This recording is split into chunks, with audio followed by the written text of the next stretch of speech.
We never told them any different.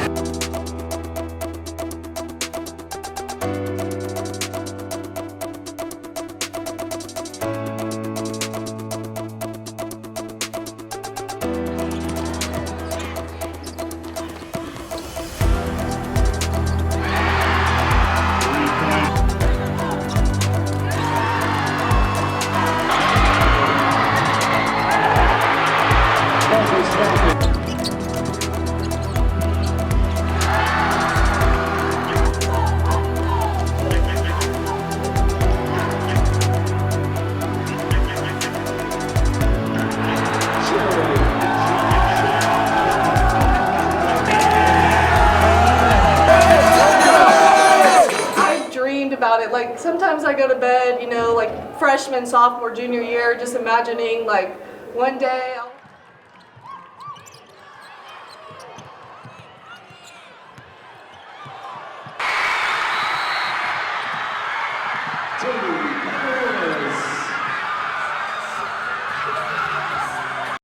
Welcome to the OK Hoops Report State Tournament Recap Show.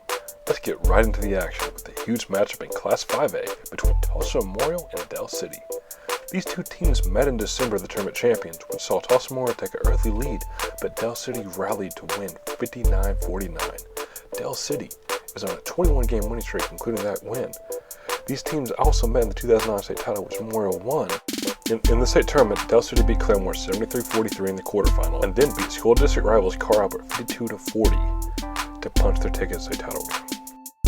Tulsa Memorial was regularly winning games by 20, 30, 40, and even more throughout the end of the regular season and the playoffs. That continued in the state tournament, where they beat Midwest City 78-37 in the quarterfinals. And then, after a slow first half against Southeast, they pulled away to win 75-50 to make the state championship game to set up this titanic matchup between them and the Del City Eagles. Let's get to the action. We open with a crafty drive by senior leader Ty Firestone. He gets to the rim, but there's a big Brandon Garrison, the most dominant player in Oklahoma when it comes to protecting the rim and rebounding. He gets the swat. Here, they get the ball inside of Killian Spellman. Tough finish. He's a hard-nosed player. He gets it done. Here, Garrison's known most for his ability as a defender and rebounder, but he got out in transition and was able to get a score there. Once again, here's Ty. Smooth, step back, money. The kid was unstoppable this season. A big help for Memorial this season was the play of Jareth Ingram off the bench. In this game in particular, his passing was on point. He helped set up multiple assists and played a big part. Here, once again, is Brandon. He was on a mission early to foul trouble started to derail it. Once again, this is Ingram making an impact. He helps on the double team, leading to the steal. They get it back to Ingram. I like how he played in control here. Pushes a little bit, but stops, finds the open man. Once again, another great pass out of the high post to set up his teammates. Great unselfishness. Now this time, it's Ingram getting a chance to finish. You see how he finishes with authority on the great slam off the drive. Now here, Memorial's really rolling in the second quarter with Garrison in foul trouble. Seth Pratt, another junior, buries the triple, one of the best shooters in the state. After foul trouble slowed down Garrison in the first half, they get the ball inside to him. He gets it to fall with a tough and one to give Del City some life in the third quarter. This time it's inside of Terry. He gets the easy score again. Del City rallied in the third quarter to make this a bigger game. This time they get it out. Great ball movement. Here's junior Percy Green, who was big throughout the state tournament. Great shooter. Knocked down that triple.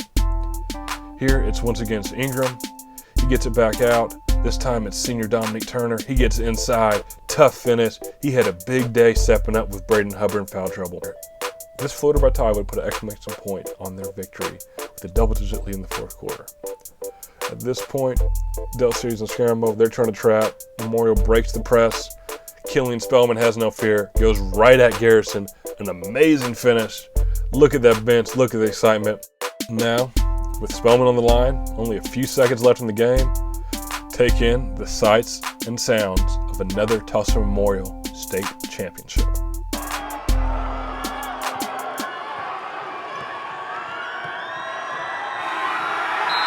Final score, Memorial 59, Del City 47. And to your 2022 Class 5A State Championship trophy, to the Tulsa Memorial Chargers.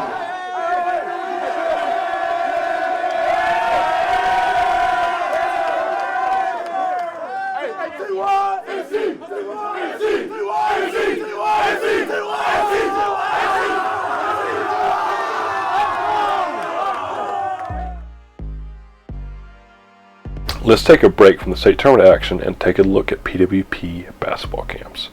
PWP, aka Playing with Purpose, was founded over 20 years ago by University of Tulsa alumni Rod Thompson and Sean Williams. They have been an institution for the development of basketball players in Tulsa and all over Oklahoma ever since. They took the knowledge and experience they gained playing for the Golden Hurricane and have been guiding young basketball players. PWP recently opened their own facility in South Tulsa at 91st and Delaware.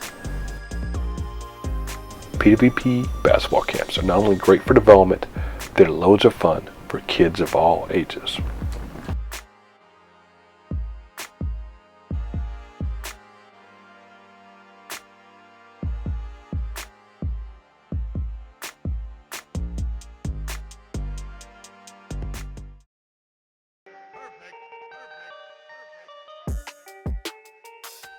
First top performer feature is senior guard Cade Jennings of Weatherford.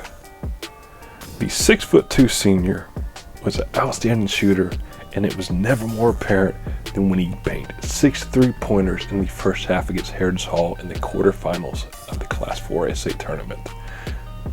He hit them any way you wanted him, off the dribble, catch and shoot. He was unstoppable. Along with being a great shooter, he also showed some ability as a passer with great one-handed passing and made sure his team advanced to the semifinals. He was one of many seniors to leave it all on the court, and he got a chance to shine under the bright lights of the big house.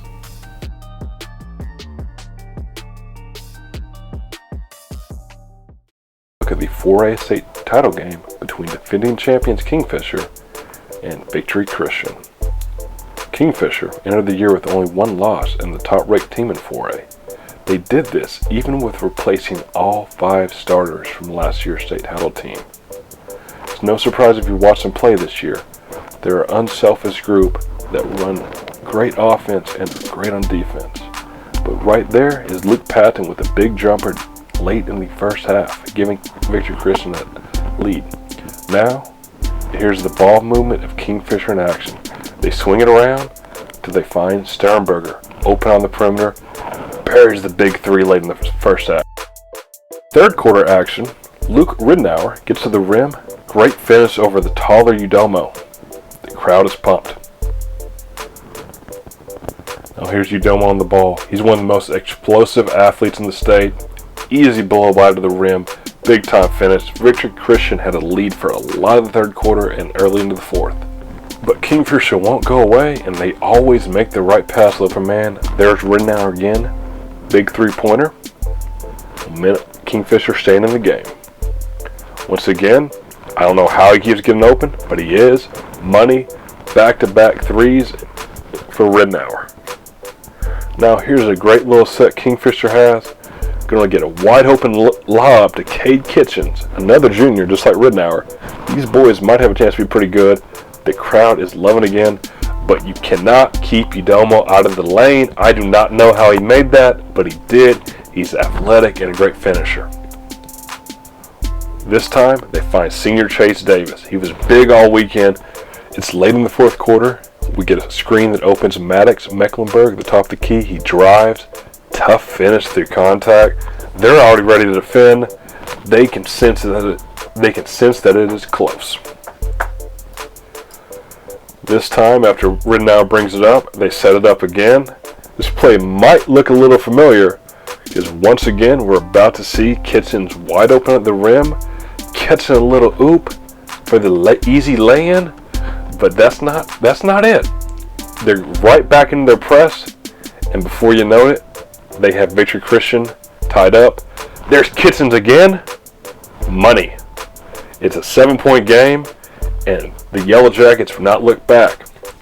Even though late, they did have this turnover, but showing what a great team they are and their unselfishness, Sternberger draws the charge, kills the chance of the Victory Christian comeback, and from this point forward, it'll just be hitting their free throws, passing the ball around, and watching the clock run out, especially this sequence.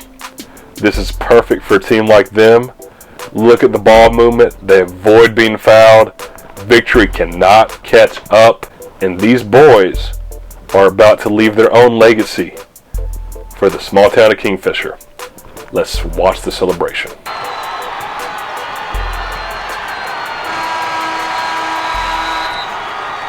The 2022 Class 4A Championship Trophy.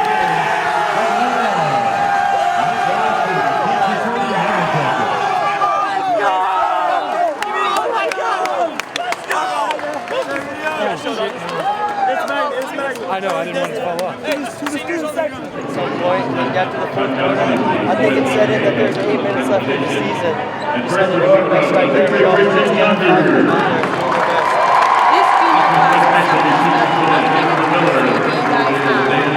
It all started from a young age. We've always stick together. We've had no problems. We've always been just the bestest of friends. It's stuck with us until this year and the next year, and it'll keep on going.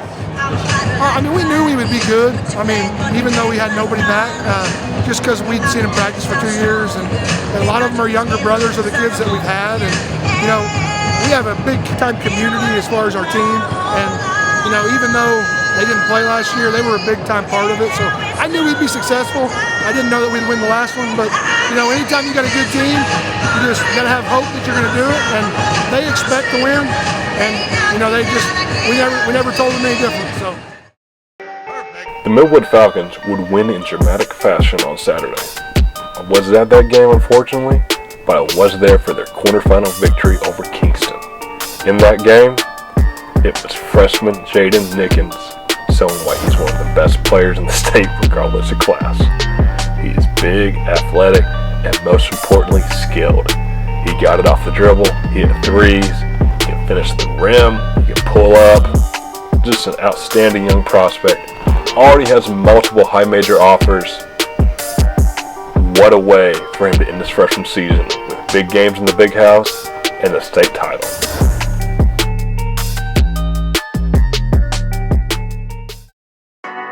Let's take another look at the new facility for Playing with Purpose in South Tulsa.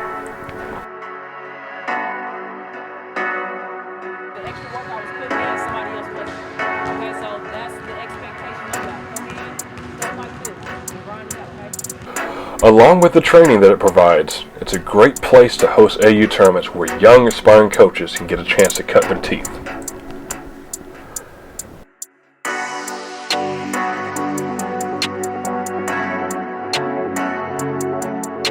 And it's fitting we're bringing up Playing with Purpose right now because the game we're about to go to, the Class 6A Girls State Title game, many of the players from Bixby grew up playing for Playing with Purpose.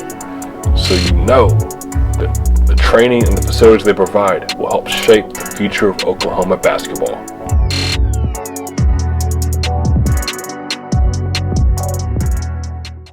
Now for possibly the game of the state tournament. In Class 6A, top-ranked Edmond North only loss all year was to Class and SAS, the eventual 4A winner and a powerhouse, versus Bixby, the team that beat Edmond North last year in the semifinals. Here, we see North open the score with a great pass inside to Tony Paparonis. Edmond North is used to fast starts this season, and they got out to a fast start with threes and transition points. Look at that three-pointer.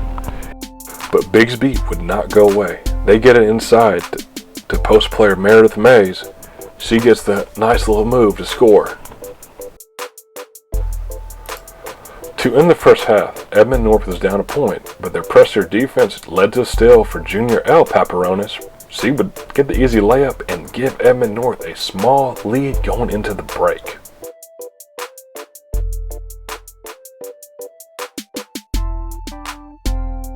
In the third quarter, Bixby would not back down. They would take control with big shots on the perimeter and getting it inside again to Mays. The Lady Spartans would lead by 8 points going into the final frame.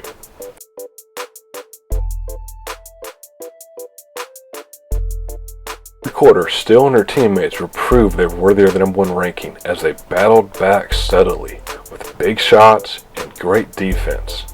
This one right here, great read by Still. She gets it, they push the tempo. They then get it inside, wide open for Melton. Melton buries it, and North is on the comeback trail. This putback by Tony Paparonis would give Edmond North a brief lead. Bixby would then hit clutch free throws to tie it up.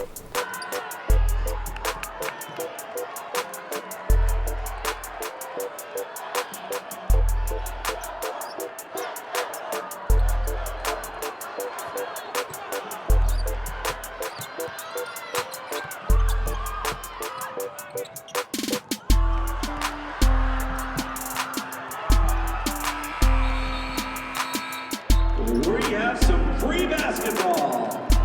Overtime was a back-and-forth affair, leading to the teams trading haymakers throughout. You had tough shots at the rim. You had teammates finding each other open on the perimeter for big three-pointers.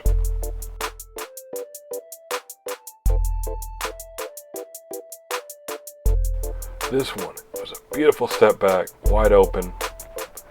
You wouldn't believe it was overtime of the state championship game with the way these girls played with fearlessness.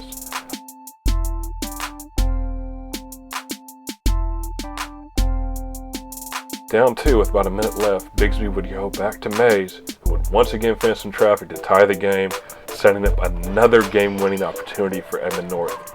Let's listen in.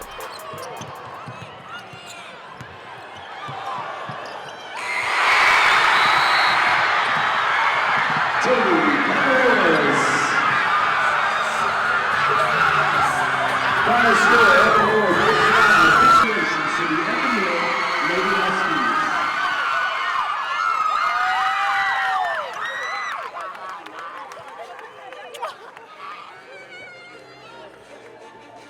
Timeout. Hey, if you don't see the rim, if you don't have the rim, let's kick out to our shooters. Well, she faded away and threw up a kind of off-balance shot where she doesn't have a chance to initiate contact and get the foul or kick out to our shooters. So I let her know about it. Oh, and over time, she saw the rim and she got to the rim this time and did the right thing. And that's the dad in me. I'm a little bit harder on her because I expect the decisions that she makes. And she made a great one. I mean, this is the way to go out for her. It was phenomenal. I've dreamed about it. Like, sometimes I go to bed, you know, like freshman, sophomore, junior year, just imagining, like, one day I'll hit a buzzer beater like that, and it happened tonight. I'm shocked. Gosh, it's so special. I started bawling immediately, not only because we just won the state title, but also it's my last time playing with my sister and playing for my dad, and playing with the rest of my teammates, which they're my family too. So it just was a lot of emotions all at once. What helped?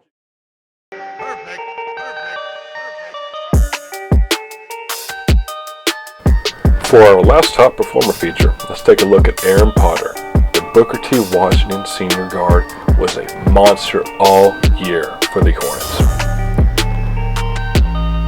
Not only is he an athletic and aggressive athlete that can get up and assault the rim, he's a playmaker for others.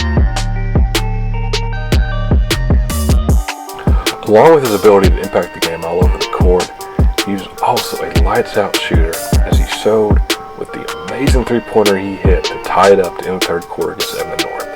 From the logo, he drilled it. It was an amazing senior season for Potter, and even though it didn't end in the state championship, he left his mark on the state.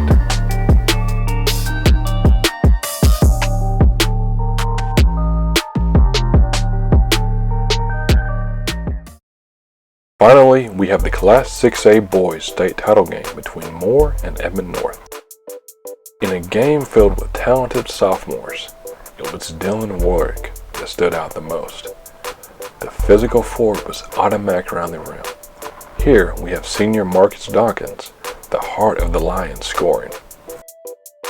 The only senior starter for Edmond North Lee gets to the rim here past Tramble.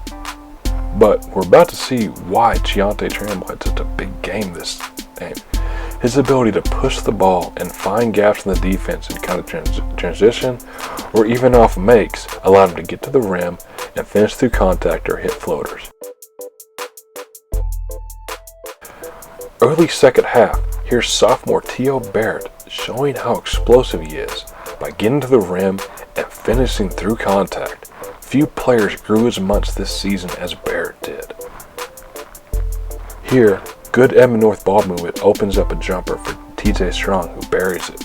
Edmond North had a great third quarter as they started to build a lead. Sophomore Darren Grant responded back for more in the fourth, and we had a close game that required Edmond North to put away the Lions. Once again, as Barrett gets inside, this time he drops it off. Great pass, great play in transition, or creating transition out of a made shot. But once again, Tramble would not be stopped and got to the rim for his own great finish. Great sequence between a lot of young players right there. But it would be Dylan Warwick that would close the door for Edmond North.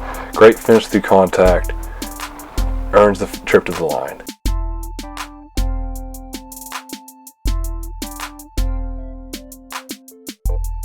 The sophomore expanded his game all season long, and he showed it here with a great face-up move and the patience to finish through contact. Even though sophomores stole the show, with the clock ticking down, it was the one senior starter, Lee, for Edmond North, that would hit the free throws to ice the game.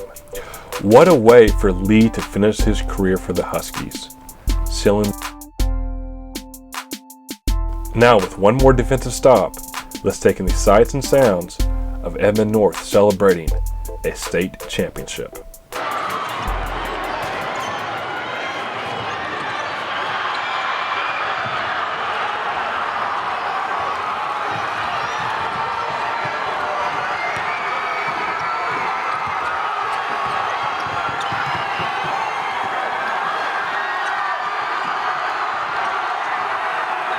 Once again, ladies and gentlemen, final score. Edmond North, Bixby's TV flag and also represented as a list of the basketball original case.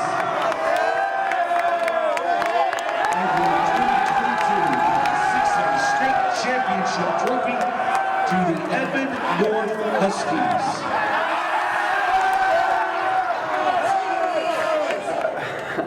I stopped watching film this morning because the more I watched it, the more I wanted to tinker with stuff. And I finally just said, I got to let our kids play and get out of the way, Scott. They're going to be fine.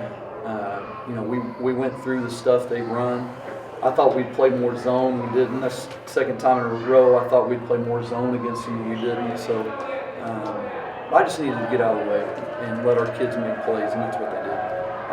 I told the radio guy, the best moment for me was hearing state champion Bryson Buckingham, state champion Tatum Ridge, state champion TJ Strong. That was cool. I mean, for me, just being excited for them. Yeah, it feels amazing because last year we didn't get to make it there. Right. Make it to the championship. So it feels amazing being here and just winning. Dylan, you were the only returning starter off that team last year. I mean, you guys lost a bunch of experience. How did you see yourself grow not only on the court but leadership-wise as the season progressed? Yeah, I mean, at first I was a little bit scared because I was the only one with varsity experience, really. But the more I played with those guys, the more I realized how good they were and how much they could play. And obviously it showed tonight. I mean, every time it gets close, I know I need to make a play, or one of the guys on our team needs to make a play, and I was just the one that made it at that time. So I knew we were gonna, no matter how much we got down, we were gonna keep fighting to get through it. So.